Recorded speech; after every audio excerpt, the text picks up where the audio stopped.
Welcome back, everybody, to Quantum Break. So freaking pumped to finally continue this one and roll towards completion. We are doing a full series, and we are going to do it fast. So make sure to keep those thumbs up coming. Hit that like button if you are ready for the next one and want to see how this crazy time traveling story progresses. So this is part 6. Basically, if you watch the first 5 videos of my pre-release series, you're in the right spot. Also, if you got done watching my 2-hour and 40-minute long big launch part 1, you're also in the right spot. This is where they continue, both of them, the timelines converge, whether it was the big old part 1 into this part 6, or you watch the first part 1, 2, 3, 4, 5 of my pre-release series. This is the part 6 for that. So you're in the right spot pretty much no matter what. We have to escape from the broken time and get to the dry dock. Still trying to find Paul Serene. Getting out of Will's lab here. We learned that he had a countermeasure for the Chronon chamber, but it was gone. He took it, or someone took it, and then Serene and Wilder were going at it. And we're not sure what that was about or who Beth really even is. I touched the Rex sign and it disappears. I wonder if that'll have an effect, though, in one of the future episodes of the TV show. Okay, this is getting so weird. Okay, Monarch apprehending. That looks like Paul Serene, doesn't it? With hands over his head. That's super freaking weird. It looks like Serene. I don't know. Weird Monarch nonsense is happening as Will's lab fluctuates through time. This game is amazing so far. Cannot wait to see how the story progresses. It was overwhelming. Every unanswered question I had was compounded by what I'd seen at that workshop. The events at the university were part of something much bigger. Something that had started 17 years ago. So freaking weird. Uh-oh. There's Chronon sources nearby. It's always a good thing, but always a creepy thing, because I don't want to miss them. Ooh, is that Monarch Tower? Thought I saw it off in the distance. Maybe it was just a crane. Leaving Ground Zero. What is this on the wall here? A snake? Whoa. Everything got weird all of a sudden. Has time... I guess it stopped fracturing. And now it is the all ruined state, which we know it now. Okay, dry dock. Get to the dry dock. I'm almost there. Alright, dry dock. Gotta get to Paul. Paul Serene. Find the Chronon source. It's like right over there. Somewhere close by. Entering anomalous area. No trespassing. Residual Chronon particles. I wonder how much exposure Will had to this stuff. It looks like it's right there. Maybe it's on the other side of this wall, though? Not entirely sure. Let's check out this computer first. From Charlie Wincott, who is the security guy, the hacker guy, to Monarch team leads. Trespasser alert. Nick Marsters has escaped containment and is in the security station. That's the guy who's helping us out. Who is the meathead responsible for watching over the university witnesses? Consider your contract terminated. How some spindly cab driver managed to get past you guys is beyond me, but he's casually checking Facebook on a high-security Monarch terminal. Facebook! That's how safe he feels right now. Oh, and remember Jack Joyce? Yeah, he's still shooting his way through our entire operation. Get it together. Ooh, baby, baby. For such a dopey guy, Charlie really takes command. He's got a pretty high-up position, huh? Okay, where the heck is this Chronon source? Ooh, there's some people. There's some dudes. Lurking here. Acting rude. Oh, there's another time story. I refuse to leave while Jack's still here. I need to contain... Paul, your condition is critical. The stress. If you don't receive your treatment, you know what could happen. Uh-oh. Come to the island right now. The treatment will be waiting for you. You'll be back in top condition by the time the gala starts. I don't like it, but you're right. Always looking out for me. Ready to chop. But is she looking out? You're not getting away that easy. Is she looking out for him? Because remember, we read that one email between Martin Hatch and I think it was Dr. Amaral that they sounded like they were going against Paul Serene in some weird, freaky way.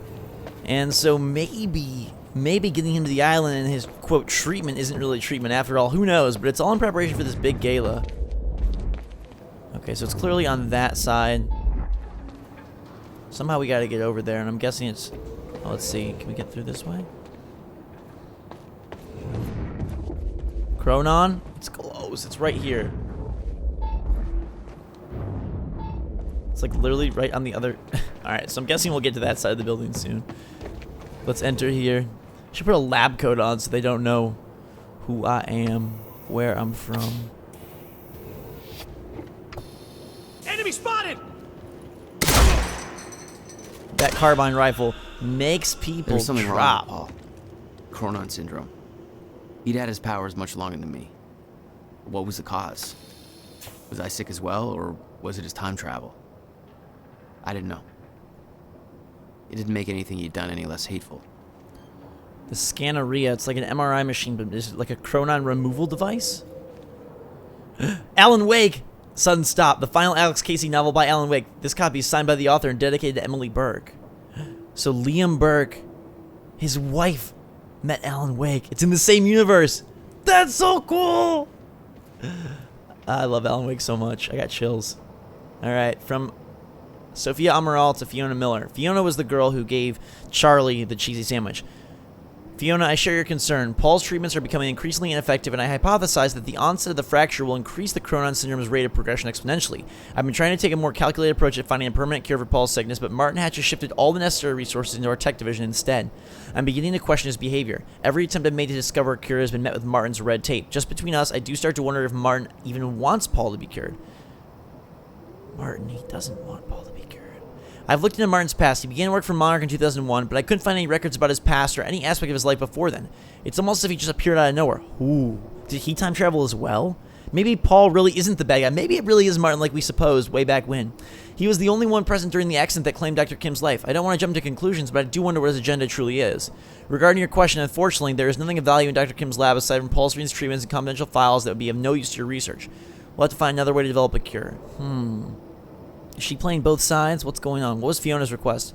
Would it be possible for me to gain access to Dr. Kim's lab in order to search for any files that might assist in our research? I'm concerned about the slow progress of Paul Serene's Chronon syndrome. The treatments are only a temporary solution. I know that Dr. Kim was close to discovering a cure at the time of his death. I know that you use this lab to administer his treatments, but if I could borrow your keycard during the gala, perhaps I could investigate further. Or was Fiona the one working with Martin Hatch? Now I'm all confused about who is doing what with who, where. We'll take the heavy pistol instead of the burst fire. Alright, that carbine is so sexy, I can never drop it. Maybe it was it Fiona and Martin Hatch who were working together? Hang on, I think I can look through all my intel, right? Let's see. These are different diaries. Oh, these are like vocal diaries. Okay, let's see. Do I have any... Hello, I'm Dr. You can watch all Sophia. this. Weird. Okay. Okay, so we can find it. Screenplay. Next steps. This was it, I think. Oh, Clarice. So Clarice Ogawa is the one who's working with Martin Hatch. All right, so it's not Amaral. She's honestly good. And so probably is Fiona. From Fiona to Beth. Oh, they're talking too. Fiona. William Joyce is dead. Our only shot at stopping this thing is Jack. Oh, so they are on the side too. So you've got Martin and Clarice on sort of the bad side. Paul somewhere in between. And now Fiona, that's why she was trying to get access to the lab, because she's with Beth. Our only shot at stopping this is Jack. He can lead us the countermeasure. I still believe that.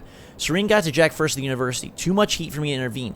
He's being moved to ground zero. I'm following the convoy there and we'll rescue him once his transporters pass security checkpoints. Not going to be easy, but it might be our only shot. Keep Charlie Wincott distracted. That's why she gave him the sandwich that came in. My cover won't last much longer. That's why she asked him on the date and all that, too. Ah, Fiona, you trickster. You need to be my eyes on the inside. I agree. You should check into Dr. Kim's lab and let me know what you find. I know getting access will be difficult, but with the gala tonight, you might have a window. Might be able to steal Dr. Amaral's keycard. Beth, they're saying that both William and Jack have been detained. Did you manage to get to William first? Did he reveal the location of the countermeasure? You said you could get Jack out of there. What happened? Interesting developments over here. With the team focused on the university op, I managed to dig through an old email correspondence between Paul, Serene, and Dr. Kim. The content of the message is very cryptic, but before he died, Kim was running some kind of test from his lab, and William's research and a device related to that were somehow connected to what he was doing. Did he know about the countermeasure? I think I need to get into Kim's lab and find out more, but that place has been on restricted access since he died. Not a lot of choice, though. If Jack and William are in custody, then that lab may be our only lead left. I'm not sure how to do it. Sure as hell I can't just ask someone to let me in. Oh, baby. So many different sides working here. Oh, baby, baby. What are we going to find at the end of this time trail? Let's work towards figuring that out now. Where is this Chronon? It's in that room, but I have to get in there. Maybe this will pop us back out. Okay, let's head over this way. I like how there's extra areas to explore that you otherwise may not find, you know? That's pretty sweet. And there is a piece of Chronon up here. Leftover Chronon sources, so we're working our way through these, find them nice and good. Was time stop just lit up for a second, or am I imagining things? Am I being affected by the Chronon? Are you being affected by the Chronon? What if there was a video game one day that, like, through seizures or through rapid eye stimulation, like, brainwash people? I know that's out there. Just saying, it's possible. Let's see how many points do I have right now.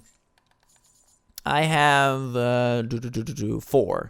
So increased threat detection, increased size of time stop, maximum focus. I like that. Time slows down even further while time shield is activated. Time blast. Reduce cooldown. I'm gonna give maximum focus. Maximum focus. Now we're a slow-mo snake.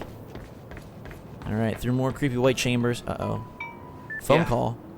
Jack, you have to understand that Will forced my hand. What the hell happened to you? There's no use fighting. You killed him! I'll explain when the time is right. You'll meet me tonight at the Monarch Gala. Gala?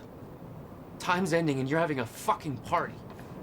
Because when time ends, my plan... We do this now. I'm not meeting yes, you at... you are. I've already seen it happen. Seen what? What's this all for? Goodbye, Jack. Oh, God. No! He knows we're going to meet him there, which is so weird. It's like happened, but it hasn't. Oh, now back to the bad guys, Clarice and Liam. Sir, given the very recent events at the dry docks, I now see exactly what you mean. Clearly you were right about Burke's loyalties being more fickle than they appeared. Of course, we have plenty of unanswered questions about how it came to this. To begin with, I don't see why Burke would be involved with Joyce. There's no way he did it out of some kind of altruistic urge. There has to be more to it. We know Burke didn't divert Joyce's transport, since whereabouts at that time are unaccounted for, so there has to be somebody else involved. Clarice, I understand why you consider Mr. Burke an asset to our future plans. Unfortunately, while he's an exceptional individual, he's less suitable for the kind of duties you have in mind. Yes, he's been trained as a striker, but Mr. Burke was disqualified for good reason. The men we've chosen to be strikers have strict physical requirements, a certain moral flexibility, and the kind of killer instinct you have to be born with, cultivated to a fine degree. A ferocious knack for survival, Mr. Burke certainly has those qualities. He wasn't disqualified from the striker program because he lacked them, or because he couldn't wrap his head around the technical aspects. Oh, so these are the guys with the Chronon tech suits.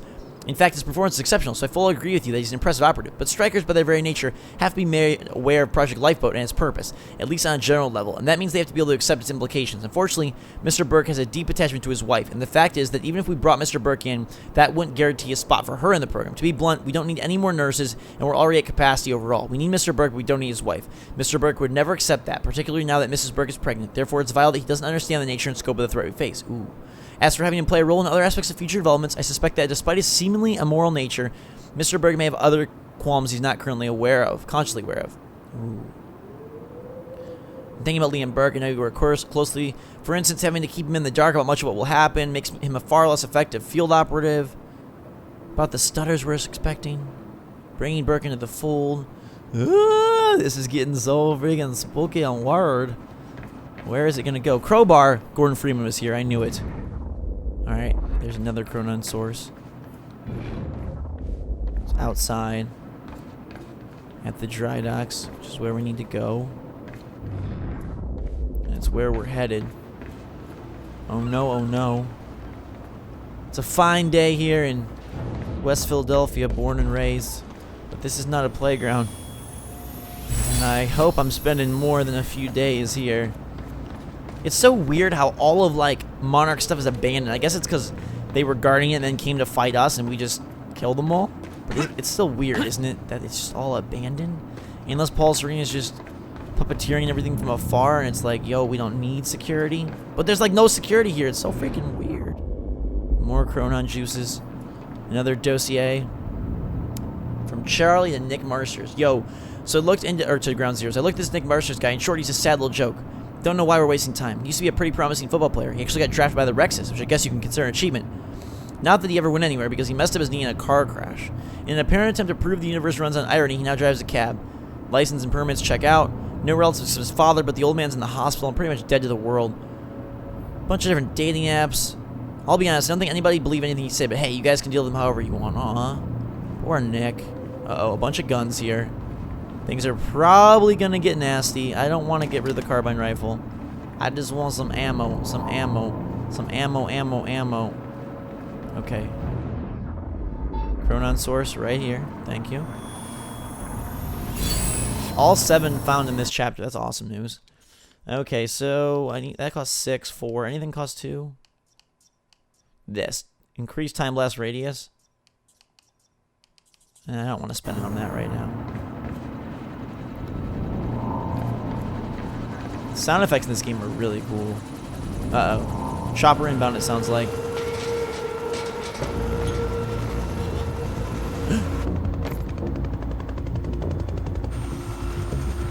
Sir. Paul. Paul. Come back, God damn it! Don't.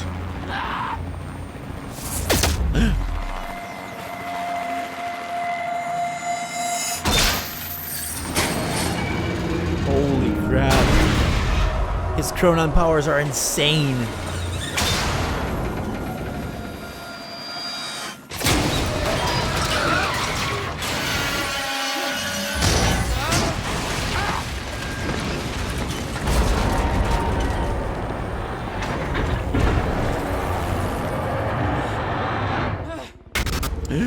Whoa.